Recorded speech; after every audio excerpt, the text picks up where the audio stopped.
Você já teve a sensação de que você nasceu fora do seu tempo? Por que eu estou te dizendo isso?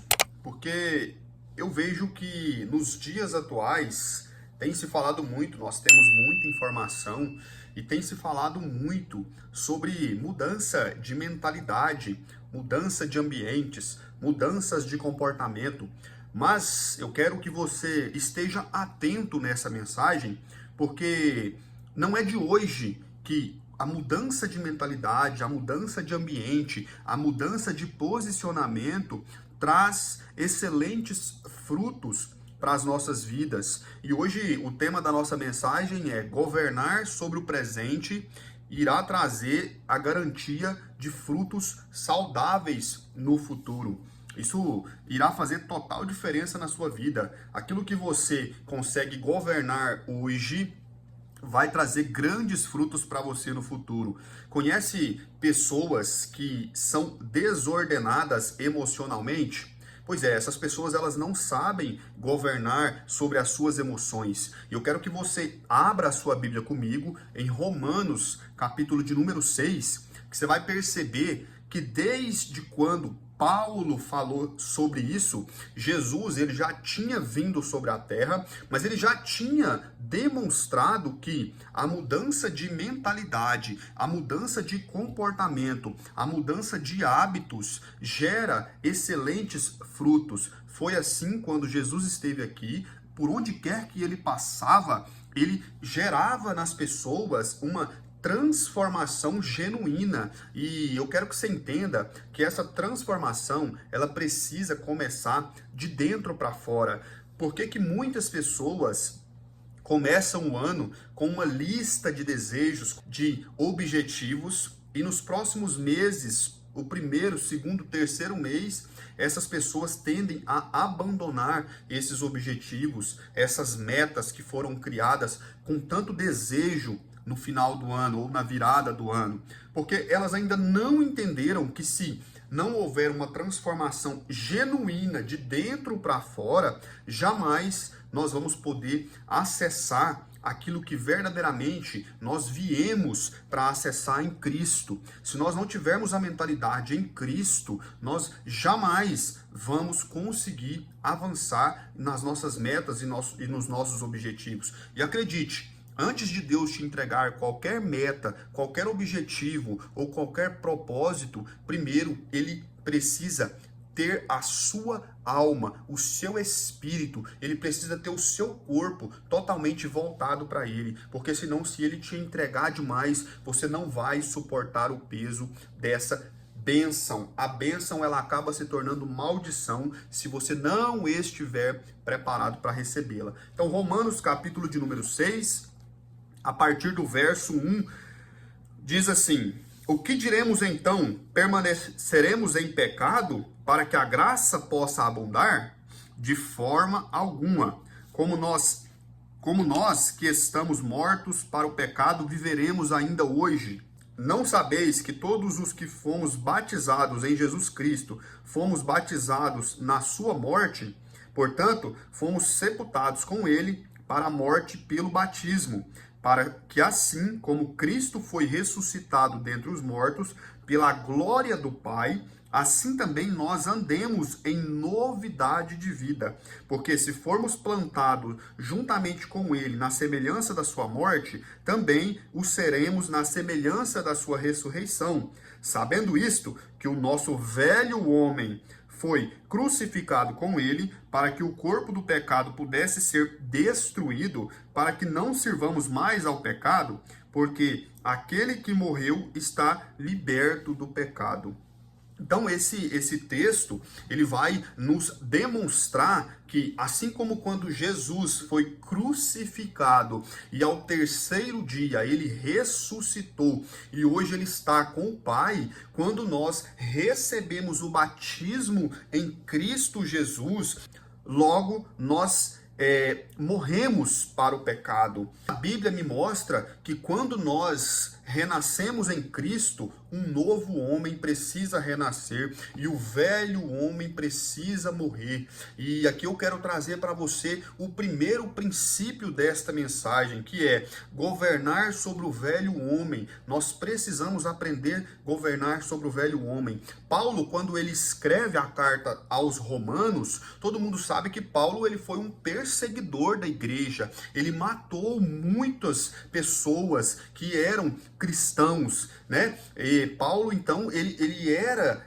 dado a perseguir a igreja, a fazer com que a igreja parasse de continuar proclamando Jesus. A meta de Paulo era fazer com que a igreja fosse exterminada. E para isso ele matava os cristãos. E quando Deus aparece para Paulo ali e chama ao nome de Paulo, que anteriormente era Saulo, quando Deus chama ele se entrega, porque ele entende que existe algo superior a ele, existe algo sobrenatural, e ele entende que de alguma forma aquela voz o chamava para um propósito muito maior. Então Saulo, ele entrega a sua vida para Deus, e a partir daí ele começa a ser utilizado como uma ferramenta de bênção na vida das pessoas. Então, uma pessoa que era um assassino se torna um proclamador do evangelho. E então ele precisa governar sobre o velho homem, porque você precisa entender que quando nós abandonamos certas práticas nas nossas vidas,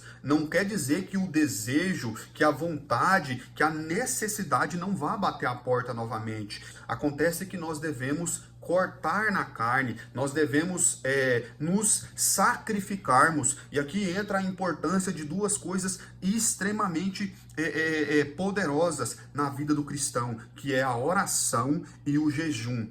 Se você perceber, quando Davi ele cai em pecado com Batseba, ali dentro de Davi existia um homem cheio de desejos, um homem cheio de carnalidade. A palavra de Deus me diz lá em Provérbios que do coração procede todas as problemáticas, todos os problemas da vida. Então, quando você deixa o seu coração, as suas emoções, a sua alma dominar o seu espírito, logo os desejos são aflorados. A Bíblia me fala que Davi ele passeava ali pelo palácio, né, quando ele viu Batseba. Então, ele era para ele estar na guerra, mas ele disse dentro do seu coração, ele disse, não, eu já trabalhei muito, eu já fiz muito por Israel, e agora eu vou deixar com que os meus capitães de guerra, com que os meus guerreiros vá para a batalha, e eu vou ficar aqui descansando um pouquinho. Então foi um mínimo deslize que Davi teve diante da presença de Deus, ele caiu ali em pecado com Batseba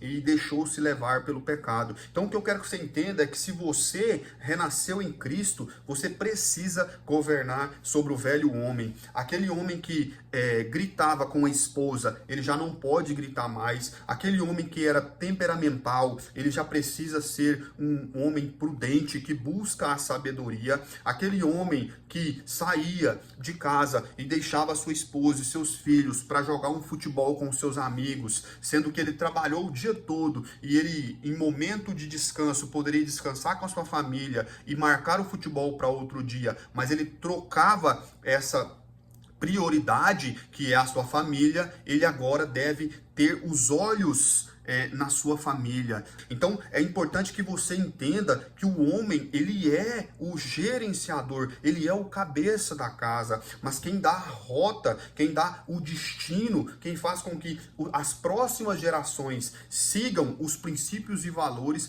é a esposa. É por isso que o homem, ele deve andar sempre lado a lado com a sua esposa, mas ele precisa trazer uma rota para essa família. Então que hoje você possa refletir se mesmo depois de renascer em Cristo, você ainda está praticando as velhas práticas. Tem coisas que de repente a sua esposa já mencionou para você que não gosta, ou o seu esposo mencionou que não gosta, mas você continua fazendo com que aquela pessoa continue fazendo aquilo para o seu ego, para a sua satisfação. Ela precisa ceder. Então isso é necessário que você faça uma autoavaliação em relação a isso. E a palavra de Deus continua dizendo, a partir do verso verso 8: Ora, se morremos em Cristo, cremos que também viveremos com ele, sabendo que, tendo sido Cristo ressuscitado dentre os mortos, já não morre.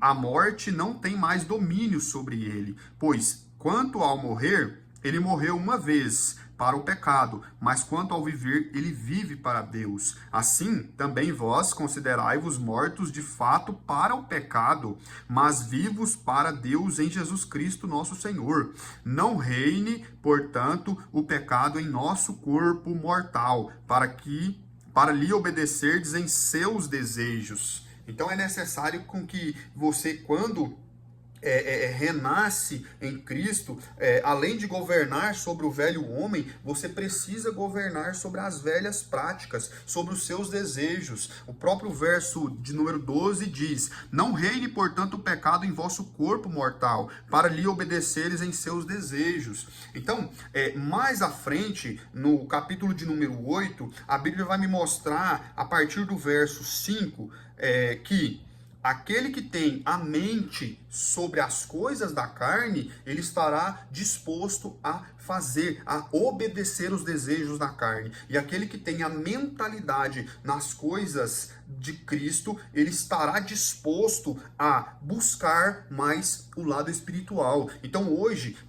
a primeira coisa que você precisa entender é que existe o corpo carnal e existe o mundo espiritual. Então você precisa entender que a mudança de mentalidade, ela é necessária. E para que você comece a mudar essa mentalidade de dentro para fora, eu quero te trazer aqui algumas práticas que, se você aplicar na sua vida, você vai ver uma mudança extraordinária. E eu te falo isso com toda segurança, porque eu, em 2024, eu era um servo de Deus. Porque, entenda, tem muita gente que está dentro da igreja, mas ainda não conseguiu entender e entregar verdadeiramente o seu coração para Deus. Ainda continua sendo um homem antigo, ainda continua visitando aquelas velhas práticas.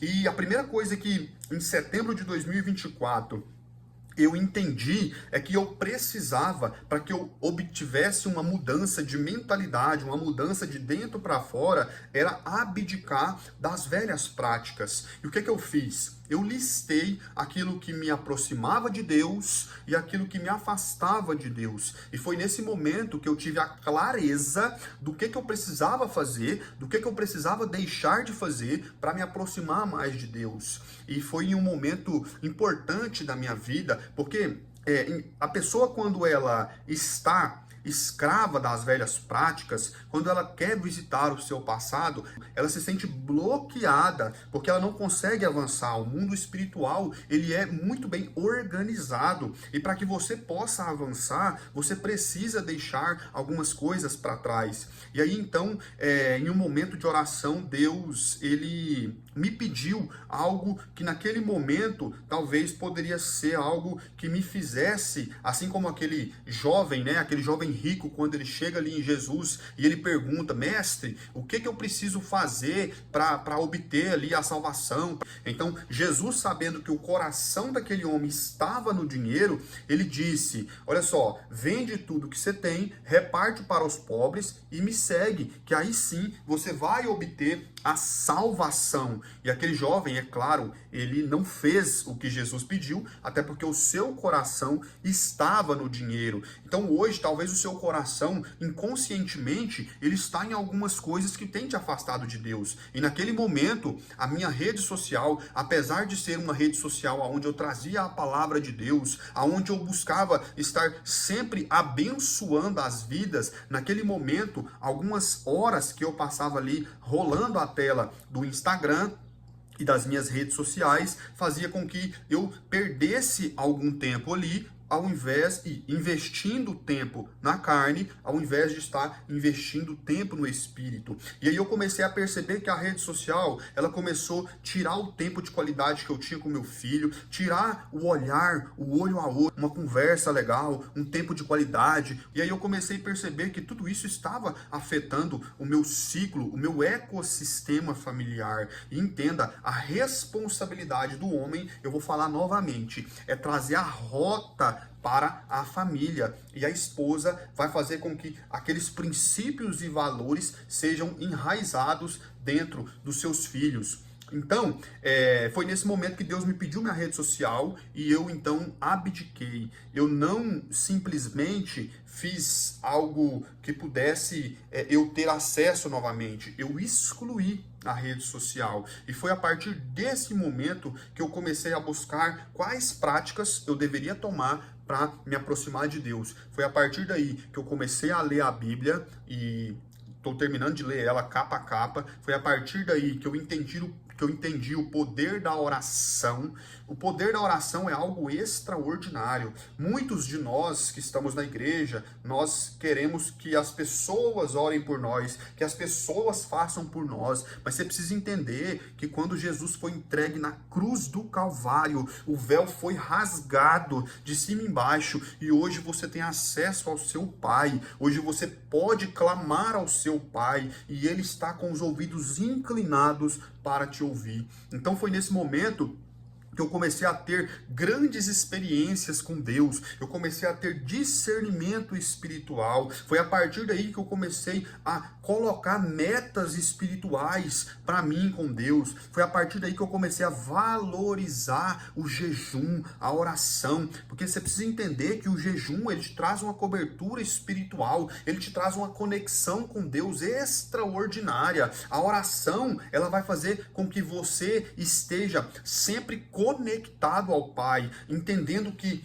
nós somos dependentes dele e é a partir da oração que nós entregamos as nossas necessidades para o Pai. E a partir da oração você vai ter uma vida de vigilância, uma vida de sabedoria. Você vai saber refrear a sua língua, você vai ter prudência nas suas ações, porque entenda, muitas armadilhas de Satanás que nós caímos é porque nós estamos descuidados com as coisas de Deus. Então, quando nós morremos para o pecado, nós nascemos um novo homem para Cristo e a nossa mentalidade precisa mudar e é nosso controle emocional, a nossa alma precisa ser entregue para Deus, porque quando nós entregamos, nós demonstramos para Deus que sem Ele nós não somos nada, e é a partir daí que você começa a viver o extraordinário de Deus. Então comece hoje, não deixa para amanhã não, começa hoje uma transformação na sua vida, que você vai entender que daqui nos próximos 6 meses vai estar acontecendo milagres na sua vida que você não esperava, vai estar acontecendo conexões que você não esperava, as pessoas vão começar a se aproximar de você para te empurrar para o seu propósito, e aquelas pessoas que te fazem mal, Deus vai começar a limpar, Deus vai começar a tirar da sua vida para que você venha viver o extraordinário de Deus. Um homem, para conseguir governar todos esses desejos carnais, todas essas vontades, essas necessidades, ele precisa estar em Cristo. Assim como Cristo é o cabeça da igreja, nós precisamos estar conectados com Ele como um membro forte, porque a partir daí nós teremos uma vida abundante, porque a palavra de Deus nos diz que Deus, ele veio para que nós tivéssemos vida e vida com abundância em todas as áreas. Então, se hoje você tem vivido em algum pilar da sua vida a escassez, você precisa urgentemente rever quais são as práticas que você precisa abandonar e aquelas que você precisa instalar para que a abundância de Deus chegue na sua vida. Em nome de Jesus eu declaro que a partir de hoje essa mentalidade de escassez vai te sair da sua vida e a mentalidade de abundância vai chegar na sua casa. Em nome de Jesus, amém e amém.